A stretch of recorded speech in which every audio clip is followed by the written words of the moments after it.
Assalamualaikum warahmatullahi wabarakatuh. Di video kali ini saya akan melakukan pembahasan tentang jurnal saya yang sudah saya buat, yaitu dengan judul penggunaan peta kendali T-Hotlink pada proses produksi air minum periode Januari hingga Maret pada tahun 2012. Latar belakangnya, air minum. Air minum itu kan memiliki banyak sekali manfaat bagi tubuh, dan itu adalah merupakan kebutuhan dasar yang sangat diperlukan bagi kita semua. Berdasarkan Kementerian Kesehatan Republik Indonesia, bahwasanya air layak minum apabila memenuhi syarat-syarat berikut. Di antaranya dia tidak berasa, tidak berbau, tidak berwarna, tidak mengandung mikroorganisme yang berbahaya, dan pastinya tidak mengandung logam berat. Dari hal-hal inilah yang sangat diperlukan, yang sangat diperhatikan bagi perusahaan yang memproduksi air minum. Karena kenapa? Karena ini adalah sangat berdampak besar sekali bagi konsumen. Akan tetapi sering kita ketahui bahwasanya dalam proses produksi itu kan secara massal dan ada dan terjadinya kegagalan sehingga menghasilkan produk yang cacat, sehingga kualitas dari produk itu adalah semakin menurun.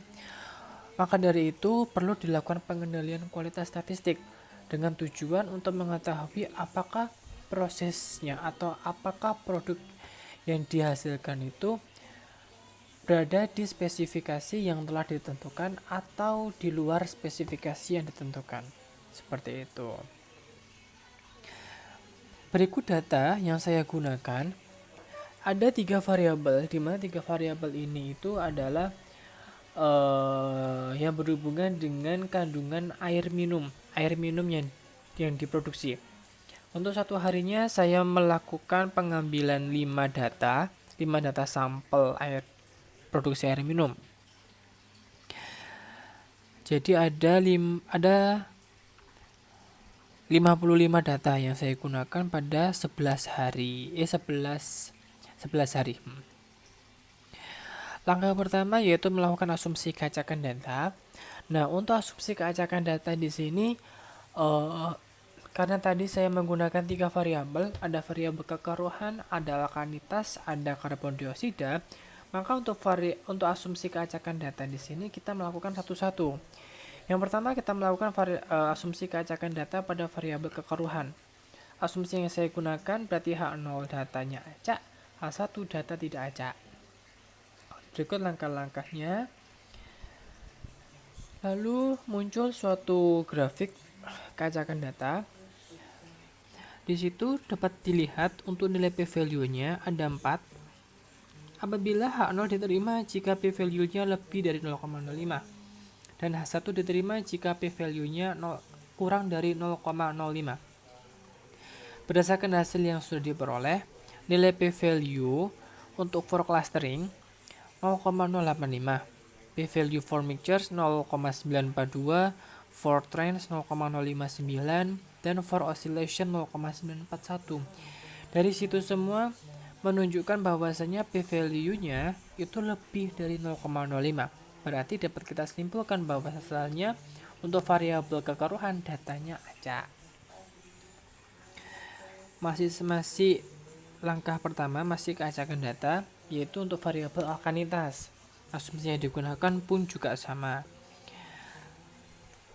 Lalu hasil yang diperoleh untuk nilai p-value for clusteringnya 0,385, untuk for mixtures 0,615, for trends 0,217, dan for oscillation 0,783. Karena semuanya lebih dari 0,05, maka H0-nya diterima. Berarti datanya acak untuk pada variabel alkalitas. Lalu yang ketiga untuk variabel karbon dioksida, asumsi yang digunakan pun juga sama. Untuk variabel karbon dioksida, p-value-nya untuk clustering 0,175, for mixtures 0,825, for trends 0,5, dan for oscillation 0,5. Karena semuanya nilai p-value lebih dari 0,05, berarti H0 diterima yang artinya datanya baca. Itu. Langkah kedua yaitu melakukan asumsi distribusi multivariat normal. Asumsi yang saya gunakan untuk H0 data berdistribusi multivariat normal, H1 data tidak berdistribusi multivariat normal. Untuk asumsi berdistribusi multivariat normal, di sini adalah menggunakan sintaks pada Minitab 16. Sebenarnya seperti itu aja, jadi menggunakan sintaks, jadi tidak menggunakan tools yang ada di Minitab. Dan di sini muncul scatter plot multivariat normal dengan hasil yang diperoleh nilai T itu sebesar 0,6, di mana dia lebih dari 5% ya, maka diterima H0-nya, berarti H0 diterima, yang artinya datanya berdistribusi multivariat normal.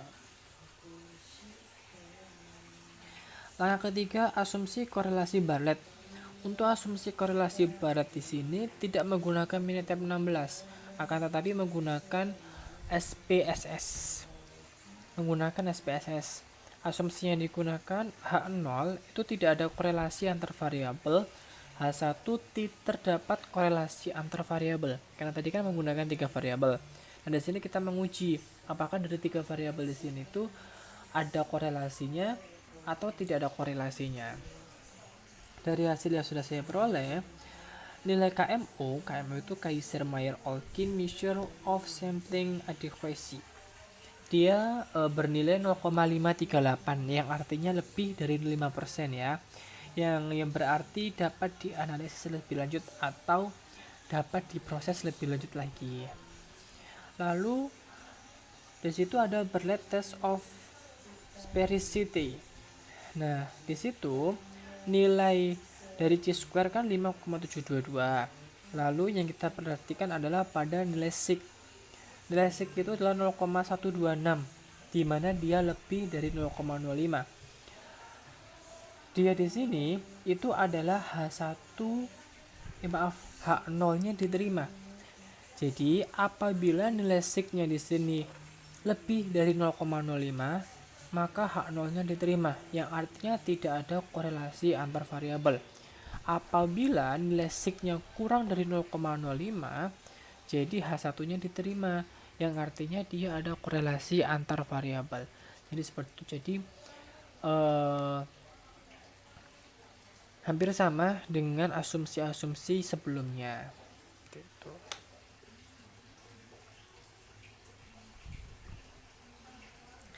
Langkah ketiga yaitu penggunaan peta kendali T-Hotlink dan generalized variance. Langkah-langkahnya sebagai berikut. Untuk peta, ini bukan peta XR ya. Ini untuk peta T-Hotlink dan GV. Nah, di situ kita masukkan datanya. Kalau kita ikuti langkah-langkahnya, dia muncul suatu grafik di sini. Yang bagian bawah yang saya tandai ini itu adalah GV, generalized variance. Yang atas itu adalah T-square-nya atau T-Hotlink-nya.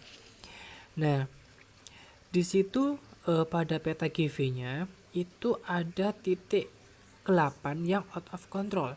Jadi sebelum kita ke peta T-square atau T-Hotlink, itu kita harus melakukan pengendalian yang harus benar-benar terkendali pada peta GV-nya. Itu. Jadi kita hilangkan terlebih dahulu, kita lakukan perbaikan. Setelah itu kita melakukan perbaikan. Pada pertama ternyata pada peta T-square-nya sama GV-nya itu telah terkendali. Lalu langkah keempat yaitu diagram fishbone, yaitu diagram Ishikawa. Di sini terdiri dipengaruhi oleh beberapa faktor seperti manusia, lingkungan, mesin, dan metode. Untuk manusianya mungkin dia kurang skill atau kurang teliti. Untuk lingkungannya mungkin banyak asap. Untuk metodenya mungkin SOP-nya kurang jelas, dan mesinnya mungkin kurang perbaikan atau perawatan, ataupun mesinnya sudah lama, sehingga dia menimbulkan kandungannya atau kualitas air minumnya agak berkurang. Langkah kelima yaitu melakukan analisis kapabilitas. Analisis kapabilitas di sini itu hampir sama dengan multivariate. Dia menggunakan sintaks khusus untuk pada proses kapabilitas. Nah, di sini pada nilai variabel, setiap variabel di sini memiliki batas spesifikasi atas atau BSA dan batas spesifikasi bawah.